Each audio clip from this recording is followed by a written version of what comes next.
The Hub Radio.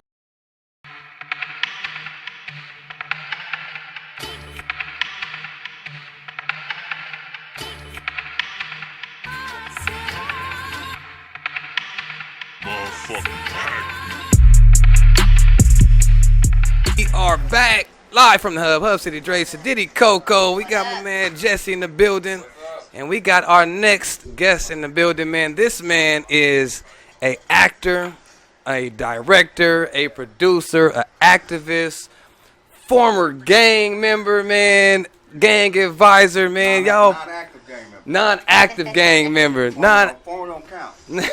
non-active gang member, man. We got the man, Bone Sloan is in the Hub Radio. I'll make some noise one time, man. What's going on with you, my brother? Oh man, it's just loving life and trying to stay humble. And I appreciate you calling me on your show. Man, I'm glad you was able to make it, man. This is pretty dope. We got something playing right now. Is that me? That is me. I thought it was good sound effect you had Nah, going. yeah, I'm over here watching the trailer to another movie. I'm like, damn. Drum roll. So No doubt, man. Boom, what's going on, man? Like I actually got a chance to check out the resume. Now I know you just from in the streets, man. Like your name is out here, man. You once came to our neighborhood. You did a documentary at the barbershop. Yeah, Dabo's barbershop. Yeah, man. And that's when I first actually met you. Right. But then I saw you doing like documentaries, and I was like, oh, he's doing other things than acting. I've known you mostly from Training Day. Yeah, I know everybody say that. Yeah, like I've done 10 movies since then. I did. I noticed that when I was reading the resume. That that's a popular one. It's a cult classic. Yeah. Definitely American classic. So it's all blessings. and I was bro, I was floored when I realized everything that you actually done, man. I didn't know you was a guest on the Oprah Winfrey Show, the Bill O'Reilly's, O'Reilly Factor, Larry King Live, Back in the day, yeah. man, like. And you several movies. How many movies, man? It's been 12 movies. It's like 8 movies, bunch of TV series. I always play the bad guy. Usually dead by the second act. You know what I mean? No recurring characters yet. Yeah, once or twice. There you go. We You on Southland, right? I kept coming back. Yeah, I was on Southland for a minute too. Yeah, so yeah. They killed me the 10th season. The final episode was they finally caught me and killed me. Okay, gotcha. So I saw my career come. So you lasted for 10 seasons in Southland, though? 5 episodes. The last. Oh, five. okay. 5 Wait, what was episodes. your name? What was your character in Southland? You remember the name? I think it was Moses or something. Okay, I was pimping out my daughter, pimping out my Oh, wife. wow. On the last season. Yeah, So the I last played the hoe Okay. that told them where the dude was at. So I wonder if I was talking about you. You might have been. It was Ben and what's it? And Sean. Yeah, They asked me as the informant, matter of fact. Yeah, might have been. But Southland also as acting, I did 5 seasons as tech advisor. Yep. You know what I mean? So the original Yeah, I saw that, yeah. the original pilot was shot on Channel 4. Right. So always my job also is to make it authentic. I bring authenticity. So I get hired behind the camera, in front of the camera. Sometimes this duality jumps off, but usually a lot of it is making everything seem real. If you That's talk Tech Advisor. That's what Tech Advisor Tech does. Advisor. You did Insecure, right? On HBO recently too, right? I'm on Insecure. Yeah, They're yeah. Tech Advisor. Yeah. Wow. Yeah, all the ladies love that show. They got gang members on Insecure, or I don't want to know. What- Mm-hmm. Yes, they do. What, the one guy that lives in the apartment? The fake gangster? I mean, I don't know if he's fake or not. I think in real life he might be fake, but on there I think he might be real. I don't know. Well, we don't really see him too much, so I don't know. Oh, okay. So they have an advisor for all of that. That kind Yeah, of brings because up you the- realize we're shooting in Inglewood, we're shooting in Okay. parts where a lot of cameras haven't been, so you got to Right. come in. with the people. I'm the bridge between the studio and the streets. The PR person. Yeah, I tell everybody I'm bilingual. Right. I speak street and I speak studio. And so in the middle, it's You the hood PR. Like, yeah, you want to go to the hood? Holla at my PR. Like, yeah, you gonna make it happen. Yeah, I mean, but there's many levels to it. I mean, even so, all the way down to creasing your khakis.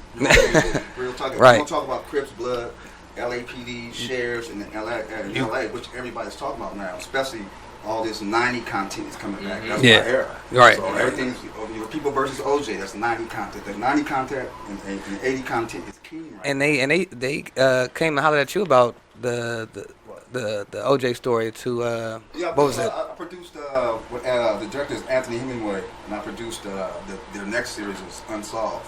The Okay. Killing of Biggie and Tupac. There's a whole 8 episodes about that, and that comes on USA. I've been producing that too.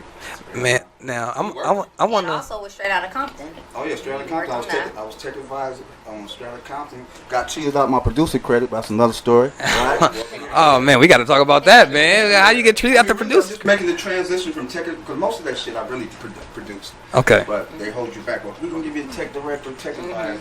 But straight out of Compton was the last straw because my hand was all over that bitch.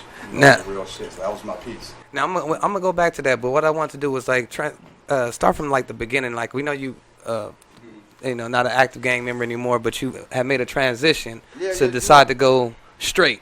Yeah, my story is crazy, man, because I owe it all to the '92 riot.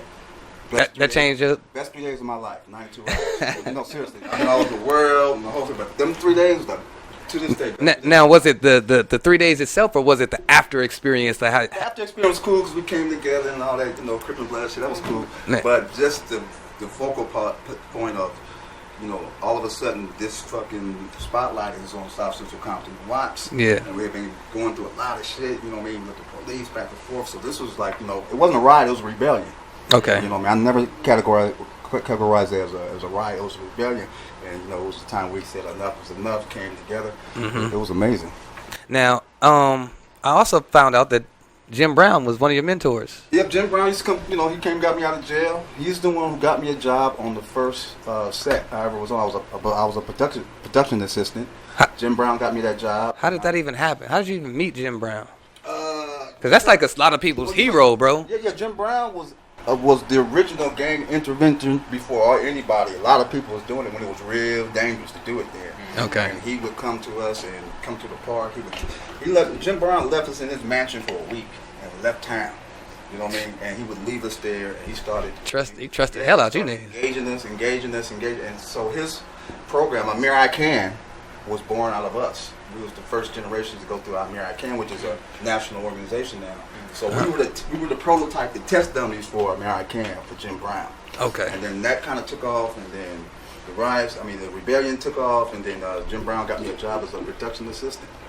And that started it all. So he got you a job as a production assistant, but when did you know that you could act or that you even had a passion to act? You know what? I was wanted to be a cinematographer, so I started studying to be a cinematographer, right? Mm-hmm. So I was behind the scenes. I was working on commercials. I was working. Matter of fact, my very first job was Smells Like Teen Spirit. Mm-hmm. The Nirvana. The Nirvana. The Nirvana music video. Yeah. Y'all might be too young to know about that, but that was a big deal. With that. What, I mean, it's a deal about TV. I didn't know. I don't know nothing about Nevada, so it's like. Yeah, they were major back in the 90s. So y'all young, like Seattle, right? Like the Seattle rock, acid rock. Yeah. They were definitely. It was all about NWA and Nirvana back in the day. Okay. NWA and Nirvana. And Nirvana's bass player, white boys from Compton. No shit. Yeah. Wow. Just a little trivia for you right there. Right. Mm-hmm. That's real trivia. Do you still have a relationship with Jim Brown now? Yeah, absolutely. Okay. Absolutely. We talk on the phone. We consult.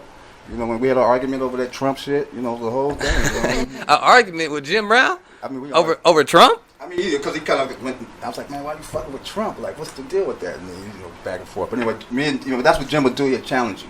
Mm-hmm. And he's not afraid to challenge you and tells me, why are you guys doing X, Y, Z? So we would always argue, hash out our shit, just like a real father. Just like a real dad. So it wasn't nothing fake about it, Now, I know you made your first directorial debut in 1996 when you directed Bastards of the Party. Got nominated for an Emmy for Bastards. Wow. Yeah. You think I'm a joke? No, I'm not. I don't even like this nigga next to me to keep it real. I got nominated for that. That was my first film. That took me 5 years to shoot that film, and I shot it on film. I shot it on 16 millimeter. Everybody's shooting HD now. I shot it on Super 16 with the 8-time. And it took me 5 years to do that film. My homies was laughing at me. Everybody like, what is he doing? He think he's a filmmaker.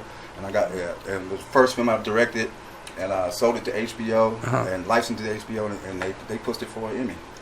Sheesh. How did you get funded for that? I mean, just first curious. The first way I got funded, somebody gave me 100 rolls of film. Okay. They said, I was going up to the office every day trying to get a check, and right. This nigga's crazy. Like, here goes some film, but you gotta go pick it up way over there. And don't come back, right? So I got the film, and then I found a cinematographer that believed in me, Haskell Wexler, famous cinematographer. He shot colors and all that shit like that. So I got the film, I called him, and then it all took off. But like I said, it took. Documentaries is a lonely world. The glory don't come until it's done. Nobody wants to really do it. It's not that much money. People cancel on you. So it took me 4.5 years to do that film. But when it all came together, it was a beautiful film. Very proud of that film. Yeah. So coming from the streets and everything that you were involved in your past, what do you feel like was the biggest challenge with trying to break into the industry? Mine was like an evolution. So I was happy as a production assistant. Then I became a camera assistant.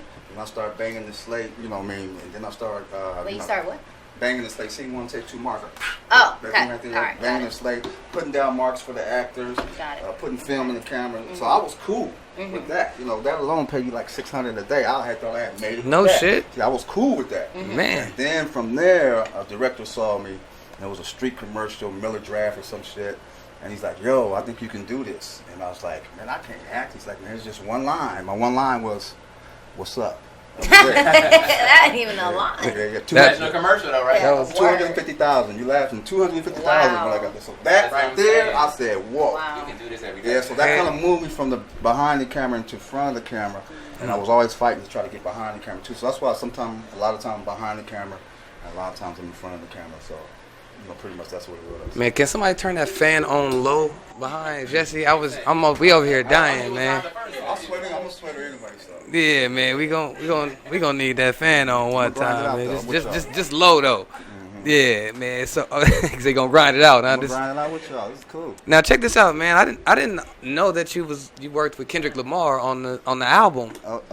You did a short film. The Mad. I produced that film for Kendrick. I produced that Reebok commercial that Kendrick did. I produced that. Yeah, we shot on top of Tams and all that shit. Yeah. And you did helped him with a set for.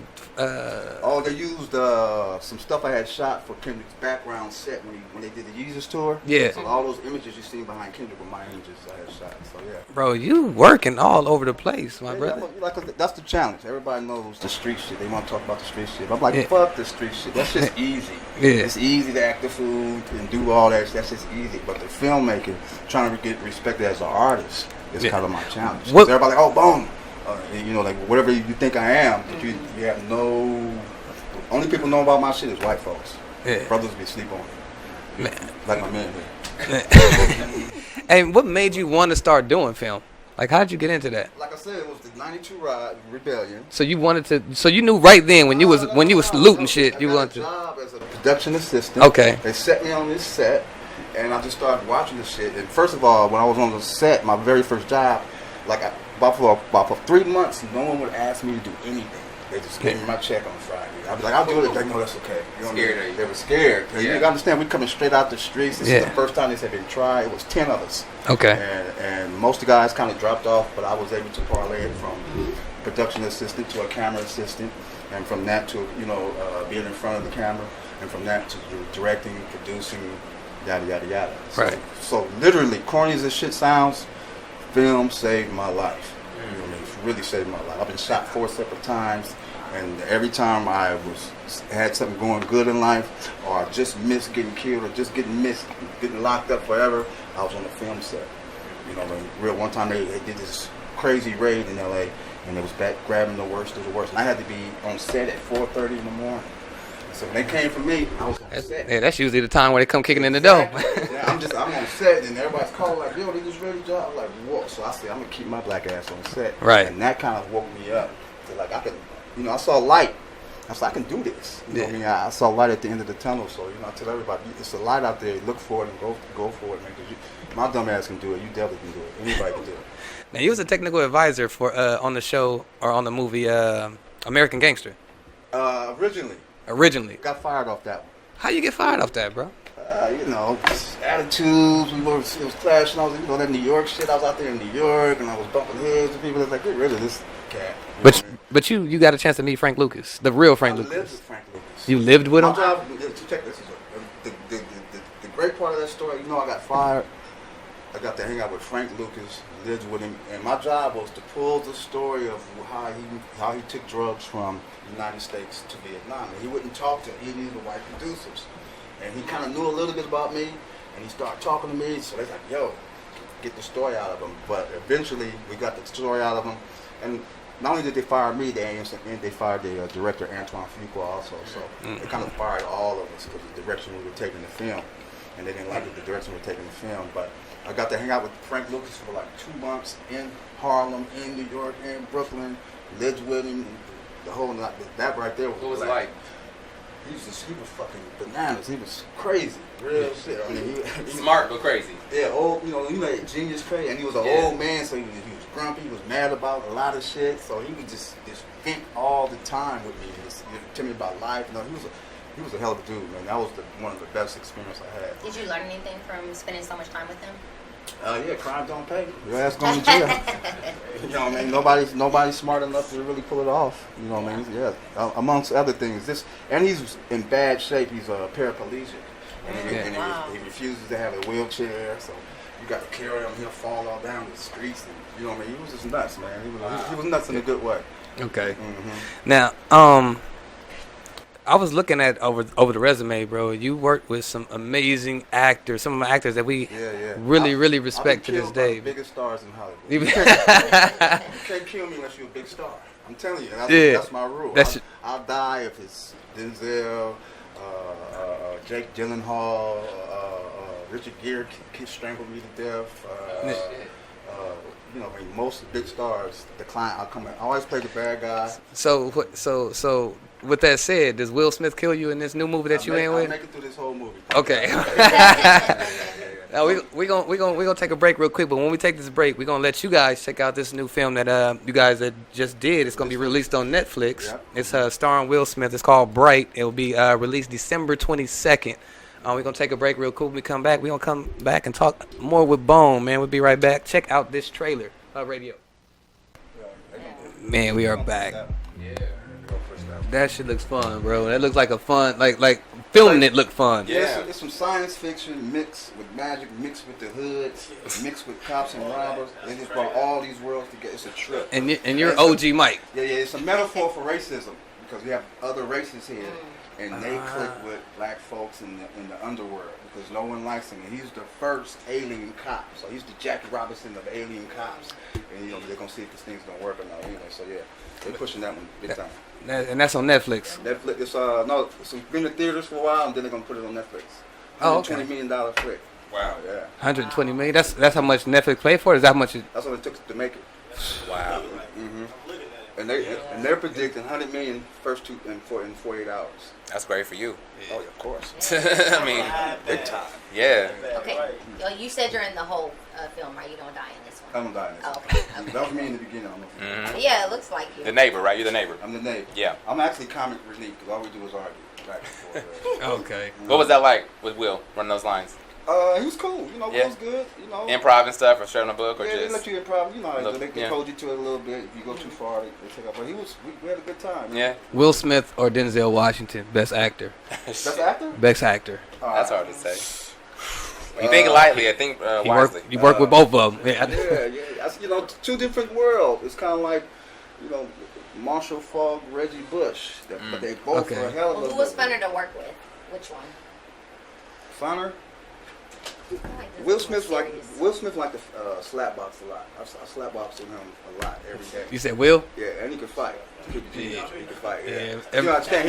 Didn't he do that boxing movie? Exactly. So it's still know, in him. right? Yeah. He stayed thick. He stayed solid from that. Will, I'm telling you, run up on Will, you're gonna get surprised. I don't care what they say about him and all that shit. You run up on him, you're gonna get surprised. Trust me. Did he get you into the slap boxing? He got me once, but I got him. Okay. And that's why we kept going, because he wanted to get me back. You gotta win. Yeah, you gotta win. In front of the whole crew. That's pretty damn. damn. Oh, right. Will was killing shit. Right. You the star. You the star. You won. No, but he was cool, man. He got 32 million to do that film. So every day he showed up to work, it was like a fucking party for him. Yeah. Fucking Denzel, 32 million? Yeah, when I did this with Denzel, it was so intense because that shit had never been done before. That training day shit had never been done before. Yeah, that's still the classic. And everybody, it was so intense because they were trying to shut us down every day. So it wasn't a lot of planning. It was like, we really got to be on our shit. Black director, black star, black crew. And then that was the first time we used real gang members. Yeah. It had never been done. We hired, I think, 337 gang members. Method acting, on training day. And you provided that. Yeah. Well, that block, I grew up on that cul-de-sac. Yeah. And they kept saying, we need a dead end. We need a dead end. So they had hired me as an actor. I said, man, I got a dead end. They said, but it's got to be real. I said, trust me, it's going to be too real for you. This shit gonna be really real. Yeah. How is it getting the gang members to kind of cooperate They all, we all together anyway. They're my friends. I just got this job. It's They got paid. Yeah, for sure. So, Yeah. And then, I always make sure that Nigga, we get paid for hanging out? Yeah. But, Right. but if you authentic, you from the hood, and we shooting on your block, I'm gonna make sure I get you 300 a day. Not like my man was getting 60 a day. I know what you're getting, right? So if you really from the streets and we're gonna project you on this big screen and use your neighborhood, whatever. Well, I can't pay you like just a little $60 extra. Right. So he's gotta make you a feature extra and give you 300 a day. So we might be on your block 8 days, 9 days, 10 days. So that shit adds up. So that's what make all the gangs fall in line. We did it in Stratton Compton. Everybody's like, whoa. And then gang members will police it better than anybody because they don't want. They want You to ain't finna stop that money. Exactly. Right. And no neighborhood wants to be the neighborhood who's known who fucked it up. You know what I mean? Every neighborhood we went to and put our flag in, everybody was on their best shit to get this done because everybody says it can't be done. So that whole mold was started with Training Day and me, and that's how I created, and God created a whole nother lane for me. Like I said, if it's about the 90s, 80s, Crips and Bloods, you got to call me. You got to. You know what I mean? If it's going to be real. If it's going to be real. You know what I mean? Now They can call me on All Eyes on Me. Y'all see what happened on that, right? Shots fired. Too many eyes on me. That's what I call it. Man, Yeah. And I was on that one at first, and they got me off. They got you off of it? Yeah, because the way I wanted to do it. They was like, no, we ain't doing all that. I heard they did that to a lot of people, though. Yeah, that's what I'm not. Yeah, of course. They did that to a lot of people. Do you have any projects of your own that you're working on currently? Do I? Oh man, hold on. We gotta go. I gotta bring that one in though, because he's doing this one right now that I got a chance to check out. 25 minutes of the Compton's Finest. He's doing a whole documentary, 5-part documentary series. Anybody see Defiant Ones? No, not on HBO, not yet, right? Okay, so it was a 4-part series. This follows that. Yeah. Right. I've been shooting it for a year. I started August 5th last year. Okay. We're in August now. And Compton's Finest is really the best of Compton, and it's really about G.D. Compton also, who this man was, how these 48 acres. Now tell, I didn't even know who G.D. Compton was. G.D. Compton? Yeah, Dre's on that. Dre's my boss on that. Okay, Dre's right. who I answer to on that. Yeah, for sure. So Yeah. it's a 5-part documentary. That's gonna be crazy. Now G.D. Compton is the guy that actually bought the city of Compton. G.D. Compton bought Compton for $33,000. Wow. G.D. Compton. Behind the city of Compton. Apparently. See, and you have to watch the documentary because the documentary actually goes all the way back to the 1700s. Yes, this is 1700s. This was called the San Pedro Flats first, and G.D. Compton bought the San Pedro Flats, right, and which was now Compton. Y'all want to take a break, or what y'all want to do? No, he was talking. Oh, okay, all right. So G.D. Kind of get it quiet for you. G.D. Compton, nobody gives a fuck about history, right? Girls like, Nah, I want to know how he bought Compton. I want to buy Carlos Verde shit. So he was G.D. Compton was amazing. Come from nothing, man. Dirt poor. Black? No, he's Nah, white. he was Okay. white. Dirt poor. Learned how to read when he was 16. He picked cotton with the slaves, side by side with slaves, because his dad was a slave overseer, not the master, but the overseer. And his dad got like a tenth of what every slave got, and only had 11 slaves. It was a real poor farm. So he stuck G.D. Compton out there with the slaves. G.D. Compton rebels and walks. He literally walked from Illinois to Virginia. Walked, right? And then he walked from Virginia to San Francisco. And then he kind of got some money in the gold rush, started buying up land, and he started buying half of Southern California was G.D. Compton. USC, the land that is built on, G.D. Compton donated USC the land. So if it wasn't for Compton, there would be no USC. If it wasn't for Compton, there wouldn't be a lot of this shit. Trust me when I tell you this. And the land itself, the LA River ran through this bitch for over 1 million years. The land is super fertile. I don't know if y'all know that. Yeah, I know. All right, so G.D. Compton got world famous. He grew a pumpkin in Compton. It was 368 pounds. And he took it to the World Fair in Paris and won the whole World's Fair. Yeah. From Compton. From Compton. The soil is crazy. The soil is crazy rich in Compton. It's crazy rich. Then he comes back the next year and wins with 185-pound squash. Then he comes back the next year and wins with a 600-pound cow. Everything that he grew here, went through the roof. Then he started selling off plants, because you understand, agriculture was the big shit back in the day. Yeah. So all the farmers were trying to get a plot in Compton. Right. And that's how he started selling off plants, and they started building these neighborhoods. Compton was an agricultural collective. Mm-hmm. And Compton is the first place that the first Methodist church was built. So Right. it was the Methodist Agricultural Collective, and that was G.D. Compton's thing. Rich Land Farms. Right. That's why it's called Rich Land Farms, Mhm. right? Because all this shit you grew out there was big. That's where his farm was at. And it's still like that over there now. My grandmother has Of course. If spot y'all over there. remember, maybe not, but 5 years ago they were fracking in Compton. Y'all know what fracking is? Fracking, is that? Fracking is the hydraulic separation of mineral oils, all the rich mineral oils in the ground. A company came here from Texas and they were fracking That's crazy. in Compton. That's how rich this soil is. And the environmentalists ran them out. Yeah. If you go down El Segundo, you'll see the cops there. You see all these white people kind of with this big thing up, and they were like digging and shit. This shit was all the time. And you'll see the sheriff right there with them. So they were fracking in Compton in 2013, 2014. Where was that money going though? That's how rich to To the them? oil. Yeah, to the oil. They did a contract. And there was no money going to the city, like revenue here or. Well, I don't know details, Right. but what happened? It was a lawsuit. They Okay. were suing each other, and they had to leave Compton. Okay.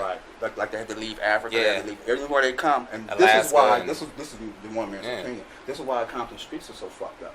I was gonna ask if you that. frack 10 miles over here, it bubbles all over. What happened in Africa? They were fracking so much that they ran them out because it was creating these bubbles all over the land. So they've been fracking in Compton for 4 or 5 years. Like possible And sinkholes, everybody's all like, that, what right? the fuck is wrong with these streets? Yeah. I'm saying, my research is from the fracking. Real talk. So, you know, I mean, that's what it is. So anyway, so G.D. Compton, it's about the land. It's about him developing Compton. It's about the whole evolution of Compton. Then it goes from white to black. And that's what the shit is defended. Now, another fact that was in there that I didn't even know about, like Compton wouldn't even allow black people in it. They couldn't even sell land to black people. Exactly. In Compton. They would sell it to. They would give if we wanted to buy land, we have to go to a white man like, yo, can you buy this for me? And you buy it and give me back the deed. And a lot of white folks were helping blacks doing that, you know what I mean, at the time. But the Compton was if you had moved to Compton in the 60s and you were black, I mean, it was like you was moving to Baldwin Hills. Yeah. You had money because there wasn't nothing was moving here except athletes, lawyers, and doctors. That first wave of black folk that was coming in Compton. Your first African American. Check out Compton. Look, Compton's got the first African American mayor, 1967 Dollar High. Compton has the first female African American mayor. African American female, Doris Davis, 1970. First African American police chief. Now this is in the nation. Tom Cochet. First African American fire chief. I forget his name. First African American city clerk. All of this comes out of Compton. Those first this, first that, and that scared the fucking nation. Shit, I'm telling you what happened. So back in the day, they used to always talk about, y'all wasn't born there, having a chocolate city. Well, Compton was the quintessential true expression of a black city. Yeah. Right? And so Dollar High, they took Dollar High down, they took Doris Davis down. Every one of those politicians, they made sure they prosecuted for something. Bro, watching that documentary just was like it was eye opening to me. Man. I was like, yo, sure. this is dope because we should all know this if we even in the city. Y'all A don't lot of give people. fuck. Y'all don't give a fuck. Man, you ain't lying. You I ain't lying. want to Most know people what don't. changed. I mean, what happened between all that happened with the greatness and what happened today? I mean, what happened? What was the big shift? You gotta watch the documentary. No, I'm just saying. Yeah, If you think about it, Omar Bradley just got prosecuted. Yeah, okay, yeah. Right? Again. All right, so Again. they've been prosecuting since 1967 to 2017. They've been prosecuting black politicians here. You know what I mean? And that's their whole shit. Omar Bradley shit might have came up to $2,000, golf shoes, golf tees, a hat, a couple of jackets. I Yeah. mean, just some really, really outrageous. And he just misappropriated the funds. I mean, you can't even say he misappropriated. He was playing golf. That's what politicians do. Yeah. And what they do really, really well is they start making us believe that our people are really no good, and that's not the case. We're the first ones to believe all our politicians is corrupt and this and that. But this film, we're pulling back the layers. I'm gonna show you exactly what happened and why they pulled the carpet from under Compton, and why since the '60s they wanted Compton to fail because of black leadership. Anything in black leadership, they're going after. I'm gonna try to debunk it. Like Haiti. Haiti. I mean, just say Barack Obama. Yeah, You still don't yeah. say he gets. So it's nothing new. And like I Yeah. said, they started with Dollar High. They prosecuted him 1967, and it's probably 100 black politicians in between there that got prosecuted. And we're sitting here watching Omar Bradley go through this shit over some golf shoes. And that's the true shit. Wow. Am I supposed to cuss on there or not? Nah, you can say go. I guess you have now, right? Welcome to Compton. Hey, now when can we expect this project out? The next August next year, that's going to be released on HBO. It's a Okay. 5-part series. Compton's Finest is the best of Compton. I mean, people like that you have no idea it came from Compton. Kevin Costner is one of my narrators. Kevin Costner lived in Park Village. Okay. Yeah, Kevin Costner. It keeps going on. Yeah. George Bush lived here. George Bush lived right on, his address was 602 Santa Fe, right down Santa Fe. He was over here in the second. Yeah, yeah. So he lived here. So it's all these people. Pete Rozelle, who started the NFL from Compton in the Super Bowl. Oh, Hanna-Barbera. You know what Hanna-Barbera is? Yeah. Yogi Bear and the Flintstones are from Compton. The real shit. Damn. Yeah. He made those sketches at Compton High School. So all this stuff comes out of Compton. But this was, the most. This was I say. Compton. I say Compton is the most influential 9 square miles in America because it has so much influence over America. I'll tell you something else came out of Compton. Legislation. The very first AK-47 ban came out of Compton. They was the first one to say, we got to ban these assault rifles. 2 years later, the nation picked it up. All right? If you get in trouble, hopefully you guys won't. And you guys see people go get in trouble, and then they show up in court with their clothes on, right? Their regular clothes on, not looking like a convict. That came from Calvin Filer, who challenged the Supreme Court when he was 26 years old in 1982 and won. And then the nation picked it up. So now if you get convicted of a crime or get picked up for a crime, you can show up in your own stuff. That came from Compton legislation. That's dope. You know what I mean? So I say it's the most influential 9 miles in America. A microcosm of America is Compton. Not to even mention the entertainment. We ain't gonna talk about that. And sport, entertainment and sports, we got that. It goes on and on. I think it's like 780 professional athletes. That was just baseball. If you go from the 1950s, something like that, it's something like 2,500 professional athletes out of 9 square miles. So That's crazy. So the metaphor was what's in the soil, and the soil produces all these great people. Dr. Dre, Venus and Serena, G.D. Compton. All these great people came from humble beginnings, and that's what the film is about. Now, can I switch lanes for you, man? I'll start rambling about this. This is my passion. That's great, though. That's real stuff we need to know about. This is my passion. I tell everybody, if it wasn't for film, I'll be in probably Inglewood Cemetery or Pelican Bay or one of the penitentiaries that we all go to. If it wasn't for film, this would save me right here. Wow. Now, a couple years ago when they did the Straight Outta Compton movie, there was an incident that happened at the burger stand. What happened? Somebody what? With Suge Knight. Oh, I read about that shit. Yeah. So can we talk about that? Can we get in? I mean, you could. I'm listening. Okay. I didn't know if we can go into it now. What got Suge behind bars now is a situation happening. Let me say this, like Suge Knight, Terry Carter. I empathize and sympathize with both of them. By no means do I get any joy out of Suge being in jail. Definitely not Terry being dead. And I paid the price too, because that comes up. Even when they hire me sometimes, that comes up. They came when I did Insecure, they came from New York to fire me. But they couldn't because I had a contract, but that comes up. So that's a bad stigma that's on my record. And that's a bad stigma that comes along with me. So I'll just say this. All I can do is take self-responsibility. Is there anything that you could have feel like you should have done differently? Oh my God, yes. Okay. I should have walked my ass away from that shit. Oh my God, that's the worst fade. I never turned down a fade, but I wish I would have turned down that one. Real talk. So it ended up in somebody getting hurt, killed, yada yada yada. You know what I mean? I can just tell you, I fucked up. That's all I can say. Hey man, I respect that and stand man truly, up to that. Since we go on there and truly, right, there was talk about I had a gun. I didn't have no fucking gun. That was my walkie-talkie radio. On set, you gotta have a walkie at all times. So they tried to paint this picture of I had this gun. And so since we breaking it up for the record, no gun. That was a walkie. Can I ask you what happened? Can you tell me the story from your words? I mean, you can ask me a question. You know what I mean? I want to know what happened. Like, what started the situation? I mean, it's so layered. It's so layered. I'll just leave it at I take full responsibility for what I Okay. did. I'm working on my temper as a grown adult, and my temper has always got me in a little trouble. Yeah. A lot of trouble, to keep it G with you, and that was no different. It was an unfortunate accident. Started out as a fist fight that turned into some other shit. Yeah. And, I was knocked out half of it, so I really couldn't tell you exactly what happened. But Any advice for people maybe watching that maybe in the same situation or? yeah, just walk away, man. I should have walked away, but I let my anger get the best of me. Is it not gangster to walk away? I mean, well, shit, I'll tell you this. If they would have been like, I'll tell you this. If someone would have been like, if you walk away, you're going to be a bitch-ass nigga, or you don't walk away, you're going to fight and have all this bullshit, I would have been that bitch-ass nigga. I would have took that, I would have worn, put that jacket on, because it caused so much havoc. Yeah. It caused so much havoc, man.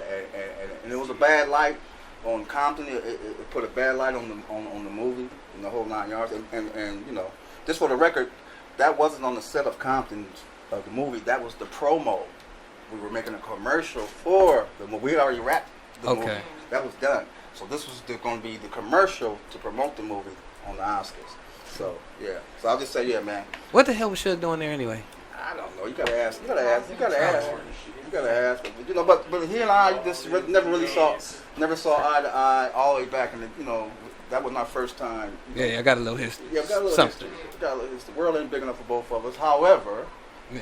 you know what I mean. In retrospect, you know what I mean. I was, I just got out of control, and I gotta take responsibility for it too. I can't just blame it on shit. Right.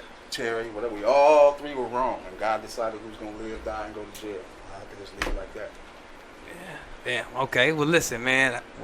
Real quick before you go, We'll be out of here now, huh? No, yeah. Can't wait to get to that Suge question. No, I had to make sure we touched on it, man. I was like, all right, I ain't finna You focus wouldn't on be real this if you shit. didn't. You wouldn't be real if you didn't. Yeah, man. We wasn't gonna focus on it though. Okay, there's a lot more to it. And like I said, that's my challenge. Nobody knows about that resume. You watch it and not know I had anything to do with it, produced it, whatever. They just know about the street shit, and that's my struggle and frustration trying to get people to understand me. I'm an artist. What would you tell someone now? What would you tell the old you? Let's say 20 years ago, 25, 30 years ago. What would you move out the city? Get the fuck out of here. If I knew, then I would have moved out and left this. But like I said, I couldn't change any of it because I wouldn't have been in the film industry. If I wasn't a gang member, Jim Brown wouldn't have tried to reach out to me. Wouldn't have got me a job as a production assistant. You know what I mean? Yeah. So all those dominoes fall into the place. So you wouldn't change nothing? No, I wouldn't change nothing. That's I really wouldn't. I've lived a fantastic, amazing life. Yeah, I'm a non-active gang member who's been all over the world, seen it all. You know what I mean? I'm doing pretty good financially. I have no complaints, real talk. And I say, if I can do it, please don't stop doing what you're trying to do. Because my dumb ass can do half of it. Y'all can do all of it. That part, man. Again, man, I appreciate you for coming through here, man. We actor, producer, director, activist, non-active gang member, man. Let me say something real quick. This cat right here, right, real Compton, right? This dude right now, all right. His first job was as a PA, just like I started. Okay. I'm straight out of Compton. That's what's up. He works out. Where you just leave from? He's doing a Toyota commercial. He A works Toyota all commercial? The time. His life has changed too, all man. Real talking. So it ain't just about you. It's No, you, but you bringing everybody I in. got like 10 of those. That's working. hell yeah. Blood, that's working. You know, that's all. But people don't hear about that. Yeah. You know what I mean? I've hired more gang members. I've hired more gang members in this city than anybody. I challenge anybody except for Homeboy Industries. I have hired more gang members than anybody in this fucking city within a 5-year span. I challenge anybody to that. Man, that's something else to put on the resume, man. Nobody talks about that. They don't talk. They don't want to talk about that shit. You have a charity also as well, or? I got a non-profit. I got a cancer foundation. I got all that shit. You know what I mean? Yeah. So Hey, they can man. find you, they look for it. It's on there. Yeah. Y'all make sure y'all support this new film that's coming out, man. December 22nd. It's called Bright. It's gonna be on Netflix. It's starring Will Smith. It's starring my man Clee. It's Clee, right? Yeah, Clee. Okay. You sound like you don't like that I shit. mean, It's I'm gonna hear it from my mama. You know what I mean? yeah. We got my man Bone in there as OG Mike, man. Fuck that. That's what it is, man. Also, man, Compton's Finest coming out next summer. Next summer. Next summer. 5-part series. 5-part docuseries. For sure, yeah, coming out. No doubt, man. Again, we appreciate you for coming through. We need your John Hancock on our wall somewhere, man. Oh man, I appreciate you pulling an old guy in here like me. This keep me relevant. You know what I mean? I need to stay This young. keep you relevant. Yeah. No, this keeps you relevant, man. This resume keeps But you in y'all relevant. young world, you know what I mean? I need, Yeah. You know what I mean? I need to be in y'all lane too. You know what I mean? Because y'all the future. You see what y'all doing right now. This is groundbreaking shit right here. You know Man, what well, I'm trying to swerve in your lane too, Right, man. high rush. That part, man. We need some money too. Hey, man, this is live from the hub, man. We gonna get up out of here because we all ran over our time, but shit, it was worth it. So, Absolutely. man, we out of here until next week. We'll be back live from the hub 8 o'clock tomorrow. Scumbag Radio at 8 o'clock, 7 o'clock, and the tea time at noon on Friday at noon. They had John Sally in here last Friday. Oh, shit. Smoking Okay. big weed, man. He was like, yeah, he's a hell of a weed supporter, bro. Smoking big blunts, man. Shout out to John Sally, man. Well, you should have sorry that he was. You know, he was kind of sorry, man.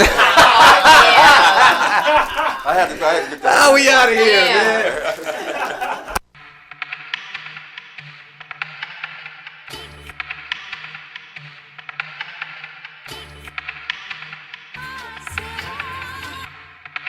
The Hub Radio.